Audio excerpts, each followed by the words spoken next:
Hello साथियों, जय हिंद। कैसे हैं आप लोग? आशा करता हूं अच्छे होंगे। तो बिहार सरकार के द्वारा एक नया सौगात फिर से आप लोगों के लिए लाया गया है और आप इस बार मौका ना गंवाएं और इस सौगात का फायदा आप लोग जरूर उठाएं। तो बिहार की जो टीआरई 3.0 आया था उसमें आप लोगों ने देखा था कि बहुत कम समय आप लोगों को मिला था, लेकिन इस बार फिलहाल काफी ज्यादा समय आप लोगों को सरकार द्वारा दिया गया है। तो आयोग ने जो आपको समय दिया है, इस समय का भरपूर लाभ उठाएं। अभी एग्जाम की डेट नहीं आई हुई है। आपको जो फॉर्म भरने की जो डेट है वो 1 सितंबर से है। इसका जो नोटिफिकेशन वो काफी दिन पहले आ गया था, लेकिन मैंने उस पर भी वीडियो नहीं बनाया था। तो मैं सोचा कि जब एग्जाम पास आएगा तो मैं सारी चीजों को डिटेल बाई बताऊंगा, अच्छे से समझाऊंगा क्या कैसे फॉर्म भरा जाता है, क्या क्या बदलाव हुए हैं, कैसी कैसी चीजें इसमें नहीं जोड़ी गई, क्या चीज हटाई गई है, कई चीजें इस बार बदलाव की गई हैं। तो वो सारी चीजों को मैं आज डिस्कस एक बार वन बाई वन करके लाया हूं। मैं इसे टॉपिक ही बनाया हूं। आपका क्या है, सिलेबस से लेकर सिलेक्शन प्रोसेस तक हुआ बड़ा बदलाव। बिल्कुल, आपके सिलेबस में बदलाव हुआ है, आपके सिलेक्शन प्रोसेस में बदलाव हुआ है। कई लोगों का क्वेश्चन था कि क्या जो लोग एस्टेट नहीं किए हैं वो भी फॉर्म भर सकते हैं, क्या जिनका सीटेट नहीं किया वो भी फॉर्म भर सकते हैं। एक एक करके सबका आज मैं पर्दाफाश करूंगा और उसके बाद सारी चीज का पोस्टमार्टम करूंगा, एक बताऊंगा, बखूबी आप लोगों को समझाऊंगा कि क्या एस्टेट वाले फॉर्म भर सकते हैं या जो है अपना मतलब कि जो 9th-10th का paper, first paper second qualified किए हैं वही फॉर्म भर सकते हैं, या अपीयर स्टूडेंट जो है वो भी फॉर्म भर सकते हैं कि नहीं भर सकते हैं। सब चीजें डिस्कस करूंगा। तो आइए देखते हैं क्या क्या चीजें हैं। ठीक है, पहले हम लोग समझते हैं इन बात को। देखिए, आप लोगों ने टोटल कितनी वैकेंसी इस बार आई हुई है? 32,388 टोटल रिक्तियां इस बार मिली है। टोटल जो वैकेंसी है वो कितनी है? 32,000। ये ध्यान दिए, 32,388 वैकेंसी टोटल सीट आई हुई, जिनमें से आपका जो ये क्या नाम है, ये पीआरटी के लिए 3,847 पोस्ट आई हुई है। और उसके बाद मिडिल क्लास के लिए, जो मिडिल है मतलब 6 to 8 के लिए, सॉरी 6 to 8 के लिए 8,563 पोस्ट। और सेकेंडरी जो 9th-10th हैं उनके लिए 3,887, सॉरी 3,877 पोस्ट आई है। और जो सेकेंडरी हैं जिन्हें हम पीजीटी के रूप में देखते हैं 11th-12th के लिए, उनका 16,101 पद उनके लिए अधिक इस बार आया हुआ। काफी भारी मात्रा में आपकी वैकेंसी आई हुई है और जो मेहनती बच्चे हैं वो इसका भरपूर मुझे उम्मीद है कि फायदा उठाएंगे। और आप लोग लग जाइए, कोई मेहनती और कोई कमजोर नहीं होता। जो समय के साथ मेहनत अच्छे से करता है वही वही जो है आगे सफल होता है। ठीक है, तो फिर देखते हैं कि किस किस कदर में कौन कौन से क्या सिलेबस हुआ है, क्या ऐड हुआ है, नेगेटिव मार्किंग कितनी है, क्या कैसी, सब कुछ देखते हैं। तो आइए फिर देखते हैं। फिर उसके बाद क्या है, ये टोटल आपका जो मैंने अभी आपको बताया था, फॉर्म जो है वो 1 सितंबर 2026 से भरना स्टार्ट होगा और उसकी लास्ट डेट जो है 29 सितंबर होगी और 30 तारीख को जो है आप अंतिम फॉर्म भर सकते हैं। आप एक बात इसमें विशेष ध्यान दीजिए, जो कि देखिए नोटिफिकेशन का मैं एक कटिंग लेकर के आया हूं। भुगतान प्रारंभ करने की तिथि कब है? 1/9/2026। और भुगतान करने की अंतिम तिथि जो है 29/9/2026। और ऑनलाइन आवेदन प्रारंभ करने की तिथि 1/9/2026 और ऑनलाइन आवेदन भरने की अंतिम तिथि 30/9/2026। मतलब एक बात आप लोग समझा, इसमें थोड़ा खेला हुआ है। खेला क्या मतलब? होना नहीं चाहिए ये चीज कि पहले आप पेमेंट करेंगे तब आप फॉर्म अप्लाई करेंगे। ऐसा नहीं है कि आप पहले फॉर्म भर दें उसके बाद लास्ट में पेमेंट होता है ना, कि भाई साहब मेरा गलत हो गया, क्या हो गया मेरा। कुछ लोग होते हैं फॉर्म अप्लाई करते हैं फिर कहते हैं अरे यार छोड़ो, पता नहीं उसके बारे में। क्योंकि मैं आपको मैक्सिमम बता दूं कि 10 से 15% ऐसे लोग होंगे ना जो ना तो सिलेबस के बारे में जान रहे हैं, ना तो कट ऑफ के बारे में जान रहे हैं, कुछ उनको नहीं मालूम है। और फॉर्म अप्लाई कर दे, जब फॉर्म अप्लाई कर देते हैं उसके बाद में समझ में आता है अरे यार पढ़े कि ना पढ़े, छोड़ दें। ये सारी चीजें उनके दिमाग में बाद में उठती हैं।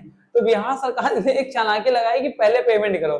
इसलिए कहते हैं ना कि जिस कोचिंग में फीस नहीं ली जाती उस कोचिंग का महत्व बच्चे कम कर देते हैं, लेकिन उनको कम नहीं करना चाहिए। तो अगर जो बच्चे फॉर्म अप्लाई करेंगे पहले पैसा पेमेंट कर देंगे, वो जरूर एक बार सोचेंगे यार नहीं हमको पढ़ना चाहिए। और इसकी फीस बहुत मिनिमम रखी गई है, तो फिर उस पर हम डिस्कस करेंगे आगे।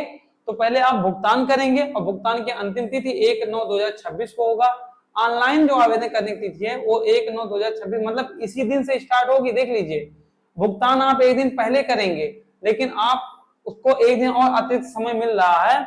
मतलब आप ये पूरी तरह से आप ये बात समझ जाइए कि जैसे कि ये मैं आपको समझा दे रहा हूं, जैसे कि आपको ये हमारी बात समझिए, फॉर्म और पेमेंट करने की डेट आपकी कितने है? एक, ये जो है 1/9 2026 से क्या क्या है आपका, फॉर्म अप्लाई करने की और फी पेमेंट की ना, फॉर्म अप्लाई करने की ना, और उसके बाद प्लस फी पेमेंट भी उसी समय कर सकते हैं आप, ठीक है, फीस पेमेंट भी आप उसी समय कर सकते हैं। लेकिन आप जो आवेदन करेंगे, ऑनलाइन आवेदन, जो अंतिम तिथि होगी भुगतान करने की, भुगतान केवल आप 29 तक कर सकते हैं, केवल जो आप पेमेंट करेंगे वो 29 तक ही कर सकते हैं, मतलब समझ रहे हैं कि नहीं, पेमेंट आप केवल 29 तक ही कर सकते हैं। और फॉर्म जो है एक दिन और आपको मिलेगा, मतलब 30/9/2026 तक आपको फॉर्म अप्लाई करने का चांस मिलेगा। आई बात समझ में, ये बात विशेष ध्यान दिए, एक दिन अतिरिक्त मिलेगा, पेमेंट एक दिन पहले होगा, 30 तक पेमेंट नहीं होगा, आप समझिए 30 सितंबर तक पेमेंट नहीं होगा, पेमेंट केवल 29 सितंबर तक होगा। यहां तक बात समझ में आ गई होगी ना। आइए देखते हैं आगे, ठीक, ये फिर अच्छा एक चीज देखते हैं, योग्यता क्या क्या, एलिजिबिलिटी जो होती है, एलिजिबिलिटी मैट्रिक्स क्या क्या होता है। तो एलिजिबिलिटी में क्या क्या है आपका, पीआरटी के लिए क्या रखा गया है, सॉरी पीआरटी के लिए क्या है, अरे यार पीआरटी के लिए सीटेट का फर्स्ट पेपर, जो सीटेट को 2 पेपर होते हैं, पेपर फर्स्ट पेपर सेकंड होते हैं, तो सीटेट का फर्स्ट पेपर क्वालिफाइड हो, या फिर बीटेट जो होता है बिहार का जो टेट होता है उसका पहला पेपर क्वालिफाइड होना चाहिए, और जो डिग्री है उनका वो डीएलएड डिग्री होना कंपलसरी है। लेकिन क्या एनआईओएस का जो होता है उनको छोड़ के, जो 2017 से पहले टीचर पोस्टेड हैं उन्हीं को छोड़ करके बाकी सब के लिए डीएलएड होना मस्ट है, डीएलएड या बीएलएड, मतलब कुछ भी चीज यहाँ के लिए है डीएलएड, अगर बिहार वहां के बीएलएड बिहार के लोग हैं तो इनमें से अभी मैं दिखाता हूँ क्या क्या इसके समकक्ष में रखा गया, डीएलएड रखा गया, बीएलएड रखा गया, कुछ और डिग्रियां रखी गई हैं। तो क्या क्या है, क्लास 1 to 5 पीआरटी के लिए सीटेट प्लस बीटेट होना कंपलसरी है, ये रिक्वायर्ड एग्जाम है, और डिग्री में डीएलएड होना चाहिए, ठीक है। आगे देखते हैं 6 to 8 के लिए क्या है, सीटेट पेपर सेकंड, फर्स्ट नहीं, ध्यान दीजिए, पेपर सेकंड क्वालिफाइड और प्लस बीटेट का सेकंड पेपर, या तो दोनों में एक होना चाहिए, चाहे सीटेट का सेकंड पेपर हो चाहे बीटेट का जो है आपका वो सेकंड पेपर हो। और एक बात ध्यान दीजिए, बीएड या डीएलएड में दोनों में एक चीज होना कंपलसरी है, ये मत सोचिए कि 6 to 8 के लिए बीएड कंपलसरी है, बीएड कंपलसरी नहीं है, वो अगर डीएलएड भी है तब भी पेपर दे सकते हैं, उसमें कोई इशू नहीं है। और 9th-10th के लिए क्या है, जो 9th-10th के स्टूडेंट है उनके लिए क्या है, उनको स्टेट का फर्स्ट पेपर क्वालिफाइड होना कंपलसरी है। स्टेट जो है आपका बिहार स्टेट करवाता है, स्टेट का जो टेट होता है वो करवाता है, पेपर फर्स्ट उनके लिए पास होना कंपलसरी है, और प्लस बीएड होना चाहिए, इसमें डीएलएड से काम नहीं चलेगा आपका, 9th-10th के लिए डीएलएड से काम नहीं चलेगा, बीएड होना कंपलसरी है। और जो 11th-12th है, जो हमारे सेकेंडरी के टीचर अप्लाई कर रहे हैं, मतलब पीजीटी के लिए जो अप्लाई कर रहे हैं उनके लिए स्टेट का पेपर सेकंड होना कंपलसरी, प्लस बीएड या पीजी दोनों में एक होना चाहिए, चाहे कोई जरूरी नहीं कि इसमें बीएड हो, अगर आप पीजी भी हैं तब भी आप अप्लाई कर सकते हैं वहां के लिए, पीजी है प्लस 11th-12th का आपका पेपर सेकंड क्वालिफाइड है, ये चीज मतलब आप समझ रहे हैं, स्टेट जो है स्टेट सेकंड पेपर प्लस आप जो है पीजी होना चाहिए, पीजी अथवा अगर पीजी नहीं तो आप बीएड हो, इनमें से, ठीक है, ये बात समझिए। और एक जो सबसे बड़ा क्वेश्चन लोगों को रहता है कि क्या जो 2017 से पहले जो टीचर है क्या वो भी अप्लाई, मतलब कि उनका उस समय तो जो बीएड, अब डीएलएड कितने महीने का होता है, 24 महीने का होता है, पहले कितने में 18 महीने का होता है ना, तो उन्हीं के लिए एनआईओएस द्वारा प्रदत्त 18 महीने का डीएलएड केवल 10/8/2017 से पूर्व कार्यरत शिक्षकों के लिए मान्य है, सबके लिए ना, जो 2017 से पहले, मतलब वही 10/8/2017 से पहले जो शिक्षक हैं उन्हीं के लिए वैलिड होगा और किसी के लिए वैलिड नहीं होगा। आई वाज इंग्लिश मीडियम के जो स्टूडेंट हमारे भाई हैं, देखिए 18 month NIOS DElEd valid only for the teacher of working period to 10/8/2017। Okay, आगे देखते हैं और समझते हैं। हाँ, ये जो मैं आपसे कह रहा था कि एक शिक्षक कोई भी हो, चाहे वो टीजीटी के लिए अप्लाई कर रहा हो, चाहे पीजीटी के लिए अप्लाई कर रहा हो, चाहे पीआरटी के लिए कर रहा है, चाहे 6 to 8 के लिए अप्लाई कर रहा हो, किसी चीज के लिए अप्लाई होना हो, ये चीज उसके लिए कंपलसरी है। क्या क्या, ये है विद्यालय अध्यापक के पद में भारत का नागरिक हो, विद्यालय अध्यापक के पद पर नियुक्त हो तो राष्ट्रीय अध्यापक शिक्षा परिषद द्वारा समय समय पर निर्धारित शैक्षिक और प्रशिक्षक योग्यता धारित हो, विशेष विद्यालय अध्यापक के लिए आहत भारतीय पुनर्वास परिषद के अनुरूप होगा, ठीक। राज्य सरकार द्वारा केंद्र सरकार द्वारा समय समय आहूत शिक्षकों पर उत्तीर्ण हो, प्राथमिक शिक्षक, देखो अब आ गया जो मैंने अभी यहाँ पर आपको समझाया था, यहाँ पर मैंने आपको समझाया था ना ये चीज, ये बात वो चीज आपके नोटिफिकेशन में कैसे कैसे मेंशन है। प्राथमिक विद्यालय के लिए क्या है, 1 to 5 के लिए सीटेट का फर्स्ट पेपर अथवा बीटेट का फर्स्ट पेपर, और मध्यम वर्ग के 6 to 8 के लिए क्या है, सीटेट का सेकंड पेपर या बीटेट का सेकंड पेपर होना कंपलसरी है। जो 9-10 के स्टूडेंट है उनके लिए क्या होना चाहिए, सॉरी जो 9-10 के लिए जो अप्लाई कर रहे हैं फॉर्म, उनके लिए क्या होना चाहिए, उनको स्टेट का फर्स्ट पेपर पास होना कंपलसरी है, बात ध्यान दीजिए। दूसरा क्या है, जो 11 तो जो पीजीटी के लिए अप्लाई कर रहे हैं उनके लिए स्टेट का सेकंड पेपर उत्तीर्ण होना कंपलसरी है। इतना बात आप जरूर ध्यान दीजिए। फिर से मैं नोटिस करा दे रहा हूं क्या क्या आपको चाहिए। जो आपके जो डीएलएड के लिए अप्लाई कर रहे हैं उनके लिए क्या चाहिए, उनके सीटेट का फर्स्ट पेपर, जो 6 to 8 के लिए सीटेट का सेकंड पेपर होना चाहिए, जो 9-10 के लिए अप्लाई कर रहे हैं उन्हें स्टेट का फर्स्ट पेपर, और जो 11-12 के लिए अप्लाई कर रहे हैं उन्हें स्टेट का सेकंड पेपर पास होना कंपलसरी है। ठीक है, यहां तक बात आपको समझ में आ गई ना। ठीक, आगे बढ़ते हैं और ये देखते हैं जो 1 to 5 के लिए। अब ये तो आपका ये था, मतलब कि आपकी डिग्री के वो चाहिए, क्या नाम, एक्स्ट्रा क्वालिफिकेशन जो होगा। अब कौन सी डिग्रियां आपके पास होनी चाहिए, शैक्षिक योग्यता क्या होनी चाहिए, उसके लिए आपको 50% अंकों के साथ, मतलब पीआरटी के लिए बता रहा हूँ, 50% अंकों के साथ उच्चतर माध्यमिक अथवा उसके समकक्ष प्रारंभिक शिक्षा द्वितीय 2 वर्षीय डिप्लोमा, चाहे वो कोई भी नाम से जाना हो, चाहे वो डीएलएड के नाम से जाना जाता, चाहे बीएलएड के नाम से जाना जाता हो, किसी भी नाम से जाना जाता, लेकिन कितना 2 वर्षीय डिप्लोमा होना कंपलसरी है। इस बात का विशेष ध्यान दीजिएगा, 2 वर्षीय। ठीक, पहला। दूसरा, और मैं मानता हूं लगभग यही रिक्वायरमेंट सब, यही डिग्री सबके पास होगी। अगली बात क्या है, दूसरा इनमें से अथवा उसके बाद क्या है, न्यूनतम 45% अंकों के साथ उच्चतर माध्यमिक अथवा उसके समकक्ष प्रारंभिक शिक्षा शास्त्र में, किसमें, शिक्षा शास्त्र में 2 वर्षीय डिप्लोमा, चाहे वो किसी नाम से जाना गया हो, मतलब नाम दिया गया हो, जो राष्ट्रीय अध्यापक शिक्षा परिषद मान्यता मानदंड और क्रियाविधि विनिमय 2002 के अनुसार प्राप्त किया हो। यह बात समझ में आई। और उसके अलावा क्या है, न्यूनतम 50% अंकों के साथ उच्चतर माध्यमिक अथवा समकक्ष 4 वर्षीय प्रारंभिक शिक्षा शास्त्र में स्नातक बीएलएड हो। मतलब आपके पास चाहे 50% साथ आप डीएलएड किए हो या बीएलएड किए हो, ये होगा। दूसरा, चाहे आप शिक्षा शास्त्र किए हो, 2 वर्षीय डिप्लोमा किए हो 45% अंक के साथ, ये भी चल जाएगा।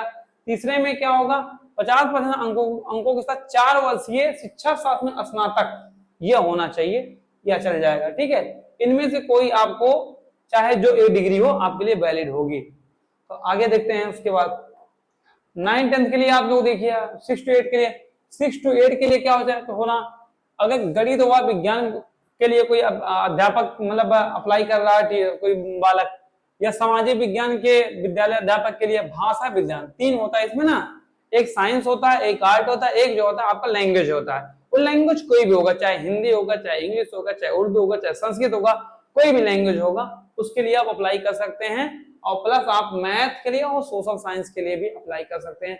उसके लिए क्या क्या है आपके लिए, आपका स्नातक होना कंपलसरी है। स्नातक मतलब बीए, बीएससी, बीकॉम, जिस स्ट्रीम में होंगे वो आपको चाहिए।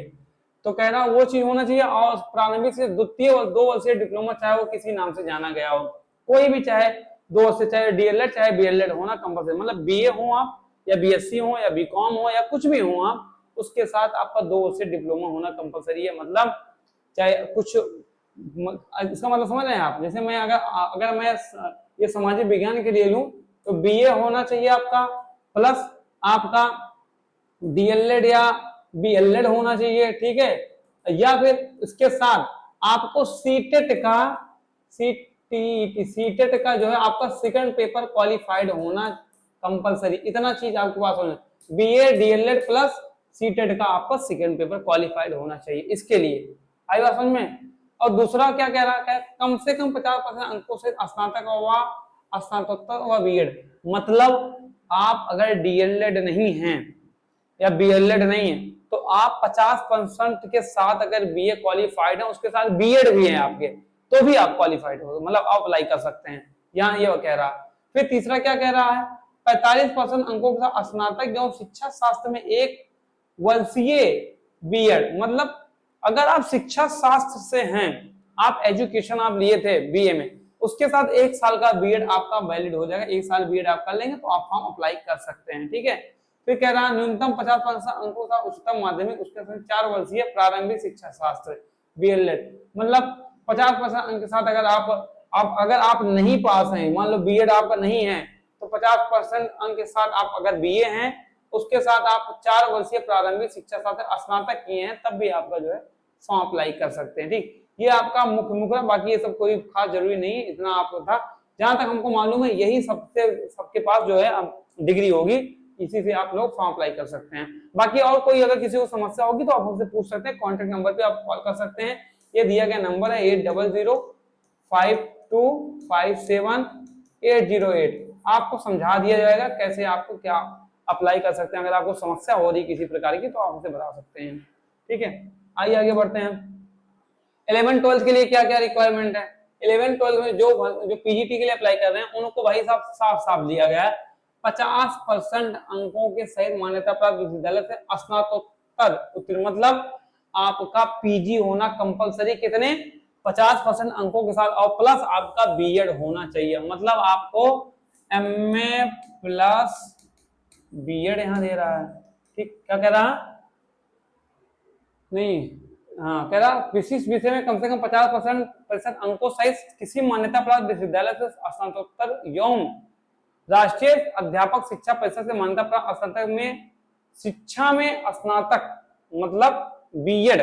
ठीक है, मतलब कि आपका चाहे एमए हो चाहे बीएड हो, दोनों में एक चीज होना कंपलसरी है, आप अप्लाई कर सकते हैं। अगर आप बीए हैं, अगर आप बीए हैं तो आप बीए के साथ बीएड होना चाहिए, या फिर आप केवल एमए हो तभी आप फॉर्म अप्लाई कर सकते हैं। ठीक है, और दूसरा क्या नियम है, मान्यता प्राप्त विश्वविद्यालय कम से कम 45% अंकों सहित स्नातकोत्तर, मतलब कि 45% अंक के साथ आप एमए हो और समतुल्य, क्या कह रहा 13/11/2002 के अधिसूचना अध्यापक द्वारा परिषद मान्यता प्राप्त से आवेदन पत्र जमा करने की समय सीमा अध्यापक के इसका कोई मतलब कि आपका स्नातक के साथ बीएड, बस इतना आप जान लीजिए, या फिर आप एमए हो या फिर आप स्नातक के साथ प्लस बीएड हो, आप अप्लाई कर सकते हैं इसके लिए। और प्लस आपका स्टेट का सेकंड पेपर क्वालिफाइड होना कंपलसरी है। ठीक है, यहाँ तक सब बात समझ में आई, आगे देखते हैं।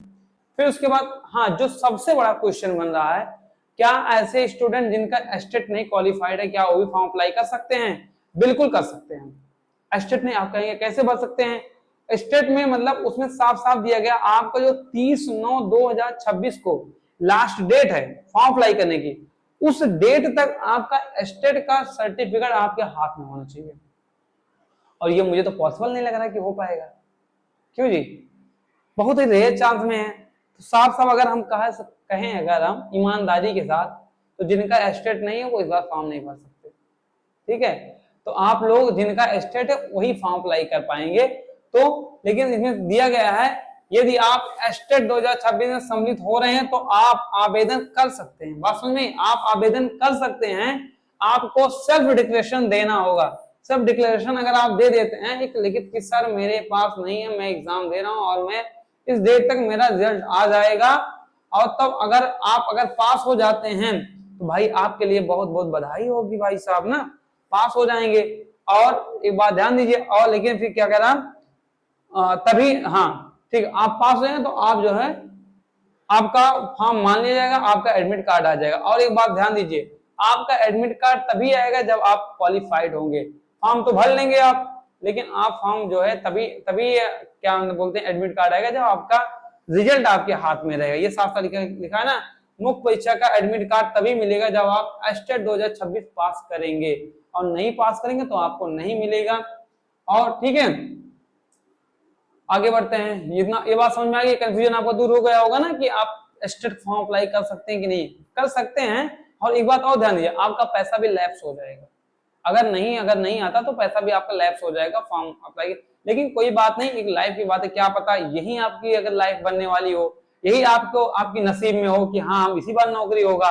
तो बहुत कुछ होती है, जैसे आदमी का नई नई विपदा आती है, परेशानियां आती हैं, तो कभी कभी खुशियां भी आती हैं, समस्याओं के साथ झेलते जाइए। 100 रुपए बहुत बड़ी चीज नहीं होती, 100 रुपए देके आप फॉर्म अप्लाई कर दीजिएगा, क्या पता ईश्वर चाहे तो फॉर्म आप पास हो जाएंगे। 900 रुपए शायद फॉर्म का लग रहा है स्टेट का, उसको भी देके आप अप्लाई कर लें, और उसके बाद आप स्टेट का पेपर जरूर दें। मैं यही कहूंगा, जो लोग चाहते हैं कि टीचर बनने के लिए बिहार का, तो जरूर ये प्रोसेस को फॉलो करें अगर पास हो जाए, क्योंकि स्टेट का फॉर्म भी आ चुका है। ठीक है, आगे बढ़ते हैं, आइए देखते हैं।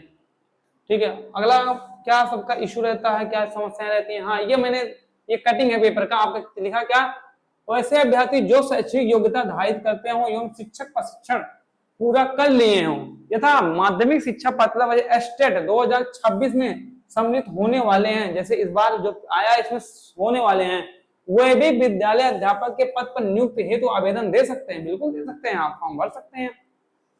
बशर्ते, ध्यान दिया, बशर्ते उन्हें प्रारंभिक परीक्षा से पूर्व, प्रारंभिक मतलब जो आपका पेपर होने वाला है इस बार, आपको मालूम है ना, आपको प्री और मेंस दोनों होगा, लेकिन उसके लिए बहुत सारा धरना चल रहा है, तो शायद हो सके प्री हट जाए, लेकिन होगा। माध्यमिक शिक्षा पात्रता परीक्षा एस्टेट 2026 उत्तीर्ण होना आवश्यक है। माध्यमिक शिक्षा पात्रता परीक्षा एस्टेट 2026 उत्तीर्ण नहीं होने की स्थिति में प्रारंभिक परीक्षा हेतु एडमिट कार्ड नहीं जारी किया जाएगा। ये बात ध्यान दीजिए कि एडमिट कार्ड जो है वो जारी नहीं किया जाएगा। ठीक है, आप बात ध्यान दीजिएगा। एक मिनट रुकिए। आप फॉर्म तो भर सकते हैं, लेकिन अगर आप पास नहीं होंगे तो आपका एडमिट कार्ड नहीं जारी किया जाएगा। ठीक, कह रहा उन्हें ऐसी परीक्षा में भाग लेना या प्रमाण या एडमिट कार्ड एवं परीक्षा फल सहित माध्यमिक शिक्षक पात्रता परीक्षा एस्टेट 2026 संबंधित सभी आवश्यक प्रमाण पत्र की मूल प्रति आयोग के द्वारा सत्यापन हेतु मांगे जाने पर समय उपलब्ध कराना होगा। आप मान लो एडमिट कार्ड मान लो जारी भी हो गया ना, मान लो बाई चांस आपने पास नहीं हुआ, और जब आप एग्जाम में पास करें, ईश्वर करे पास हो जाए आप, तो उसमें क्या होगा, आपको सत्यापन जब होगा, वेरिफिकेशन होगा डॉक्यूमेंट का, सारे डॉक्यूमेंट आपको देने होंगे, और वो सारे डॉक्यूमेंट 30/9/2026 के पहले के होने चाहिए, कंप्लीट। बात ध्यान दीजिएगा। कह रहा कि सत्यापनोपरांत उनकी आहत मान्य होगी। आवेदन के समय उन्हें इस आशय का स्वघोषणा सेल्फ डिक्लेरेशन भी देना होगा। स्वघोषणा सेल्फ डिक्लेरेशन का प्रारूप आयोग की वेबसाइट इंटरनेट पे उपलब्ध है। ये सब चीज तो आप कर ही लेंगे, एक टीचर बनने जा रहे हैं तो। आगे देखते हैं। हाँ, ये बात आ गया आपका, जो आप परीक्षा का प्रारूप देखते हैं। परीक्षा का प्रारूप में इस बार थोड़ा सा बदलाव हुआ है, थोड़ा क्या काफी बदलाव हुआ है। इस बार आपको क्या क्या दिया गया है, ये आपको 150 अंक का जो है ये आपका क्वेश्चन होगा, और ये क्या होगा, प्री प्लस मेंस दोनों होगा। क्या होगा आपका, प्री भी होगा और मेंस भी होगा। आई बात समझ में, प्री और मेंस दोनों होगा। प्री भी आपका कितने नंबर का होगा, 150 मार्क्स का होगा। आई बात समझ में, और ये मेंस भी कितने का होगा, 150 मार्क्स का आपका होगा। और टाइम जो है ये आप जो 2.5 घंटे देख रहे हैं, ये 2.5 घंटे नहीं है। आप जो फुल नोटिफिकेशन देखें, जो इसे स्लाइड बनी हुई है उसमें 2.5 घंटा दिया गया हुआ है। बट आप अगर देखेंगे, ये देखिए कटिंग को देखिए ध्यान से आप, ये दिया गया है, कहाँ गया, हाँ, ये प्रारंभिक प्रतियोगी परीक्षा का सामान्य अध्ययन विषय की होगी। इसमें सभी प्रश्न वस्तुनिष्ठ प्रकृति के विकल्पी होंगे। परीक्षा के समय अवधि 2 घंटे की होगी। यहाँ ध्यान दे रहे हैं, यहाँ 2 घंटे दिया गया और स्लाइड में 2.5 घंटे दिया गया है। बड़ा कंफ्यूजन है भाई, लेकिन मेरा मानना है कि 2 ही घंटे होगा, और ये 2 घंटे आपका प्री के लिए भी मिलेगा और मेंस के लिए मिलेगा। यहाँ पर मतलब इतनी बड़ी गलती नहीं होनी चाहिए ना आयोग से। समय कितना आपको 2 घंटे मिलेगा। कुल 150 नंबर के होंगे। प्रत्येक प्रश्न 1 अंक का होगा। बहुविकल्पी उत्तरों में से किसी एक उत्तर का चयन करना होगा। मतलब आप समझे, एमसीक्यू टाइप के आपको क्वेश्चन मिलेंगे और आपका 150 मार्क्स का होगा। और इसमें एक बात और ध्यान दीजिए, एक नई बात, 1/3 आपका निगेटिव मार्किंग। मतलब आप समझ रहे क्या कि आपका टाइम कितना है, टाइम आपको 2 आवर्स का मिलेगा ना, 2 घंटे का मिलेगा समय, पहला चीज। नंबर 2, आपकी निगेटिव मार्किंग रहेगी। क्या रहेगी, निगेटिव मार्किंग रहेगी। निगेटिव मार्किंग रहेगी। निगेटिव मार्किंग कितनी है, 1/3 है। तीसरा क्या है, एक और चीज में क्या ऐड किया गया है, आपका टोटल मार्क्स कितना रहेगा, टोटल मार्क्स आपका रहेगा 150। नेचर क्या है, चौथा क्या रहेगा, नेचर क्या है इसका, नेचर है, एमसीक्यूज रहेगा। आई बात समझ में। पांचवा चीज ध्यान दीजिए, निगेटिव मार्किंग का ऑप्शन जो रहेंगे वे 5 रहेंगे ऑप्शन। ठीक है, कौन कौन से, ए बी सी और डी और ई। ध्यान दीजिएगा, इस बार आपको 5 ऑप्शन मिले, ये लिखा हुआ है ना। कह रहा प्रत्येक प्रश्न के 5 विकल्प ए बी सी डी प्रदान किए जाएंगे। विद्यार्थी को एक सही उत्तर ए बी सी डी में किसी एक विकल्प का चयन कर उत्तर पत्रक में अंकित करना। यदि अभ्यर्थी प्रश्न का उत्तर नहीं देना चाहता तो विकल्प ई चुने का चयन अनिवार्य होगा। किसी भी स्थिति में प्रत्येक प्रश्न के लिए केवल एक उत्तर चुनना होगा। यदि कोई अभ्यर्थी 5 विकल्प A B C D E में से किसी एक का भी चयन नहीं करता तो ऐसे प्रत्येक अनुत्तरित प्रश्न का नकारात्मक निगेटिव 1/3 आपकी कटौती हो जाएगी। गजब बात है भाई साहब। ये तो आपका ईवीएम वाला सिस्टम हो गया ना, तो उसमें आपको नोटा का बटन जो है एक दबाना ही होगा। मतलब वही चीज इसमें दिया गया है कि आपको एक विकल्प का चयन तो करना ही करना है। अगर आप नहीं करते हैं तो आपका निगेटिव कट जाएगा, और अगर करते हैं तो नहीं कटेगा। तो मतलब कुछ नहीं, चारों विकल्प आपको है तो ई पे आप टिक करके आइए। क्या बात है, तो टाइम टेकन होगा ना, मे बी ऐसा तो नहीं करना चाहिए था। बाकी भाई अब आयोग की मर्जी कैसे क्या कर रही हो। तो निगेटिव मार्किंग आपका 1/3 रहेगा, 5 विकल्प रहेंगे, एक विकल्प जरूर आपको चयन करना होगा, इसको गलती मत करिएगा। नहीं आएगा तो ई जरूर मार के आइए, और ई नहीं करेंगे तो निगेटिव मार्किंग आपको कट जाएगा, नंबर कटेगा, ठीक है। इतना बात ध्यान दीजिएगा। और प्रारंभिक परीक्षा में आपका क्या क्या सामान्य विज्ञान आएगा, राष्ट्रीय राष्ट्रीय राष्ट्रीय तथा अंतरराष्ट्रीय महत्व के समसामयिक घटनाएं आएंगे, भारत की इतिहास तथा बिहार का इतिहास, ये विशेष ध्यान दीजिए, बिहार का इतिहास पढ़ के आप जरूर जाइएगा। प्रमुख विशेषताएं, सामान्य भूगोल आएंगे, बिहार के प्रमुख भौगोलिक प्रभाग तथा यहाँ के महत्वपूर्ण नदियां, भारत के राज्य व्यवस्था और आर्थिक व्यवस्था, आजादी के पश्चात बिहार की अर्थव्यवस्था के प्रमुख परिवर्तन, भारत का राष्ट्रीय आंदोलन तथा इसमें बिहार का योगदान एवं सामान्य मानसिक योग्यता को जांचने वाले प्रश्न होंगे। मतलब ओवरऑल देखा जाए तो बिहार से रिलेटेड ज्यादा चीज पूछी जाएगी इसमें। सब एमसीक्यू टाइप होंगे, 150 क्वेश्चन होंगे, 2 घंटे का समय मिलेगा, बेहतरीन ढंग से करके आइएगा। बाकी सब ये आपको इतिहास जो है, मतलब इतिहास भी मिलेगा, भूगोल भी मिलेगा, सब कुछ बिहार से रिलेटेड मिलेगा। थोड़ा सा आपका ये मानसिक योग्यता जांचने के वाले प्रश्न होंगे, मतलब ये रीजनिंग भी शायद आपको दे सके, ऐसा इनका कहना है, ठीक है।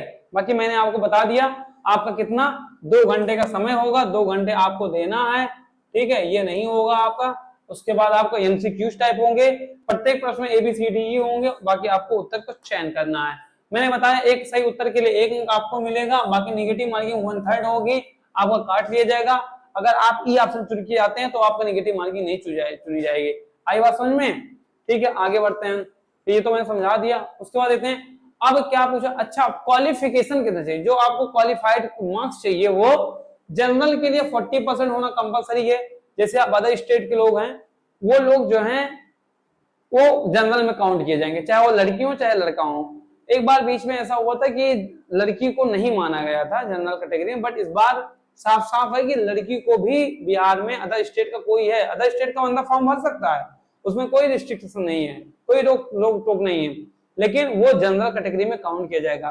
तो उसके लिए कितना नंबर चाहिए, 40% मार्क्स, मतलब 150 का 40% चाहिए। अगर वहां का ओबीसी है तो उसको 36.5 मार्क्स चाहिए। और अन्य पिछड़ा मतलब की है तो वो क्या होगा, वो सॉरी बीसी ही है, बैकवर्ड क्लासेस जो होते हैं वो वही।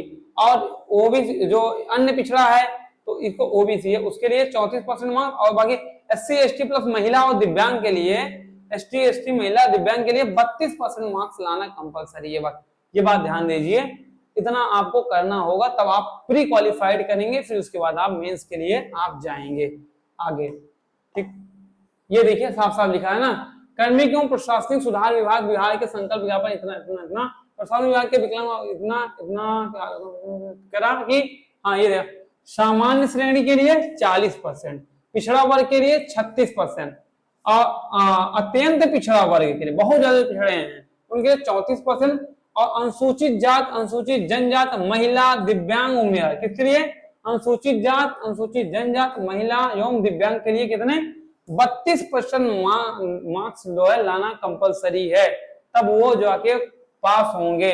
किसके लिए, मेंस के लिए। महिलाओं के लिए 35% शैक्षिक आरक्षण, दिव्यांग अभ्यर्थियों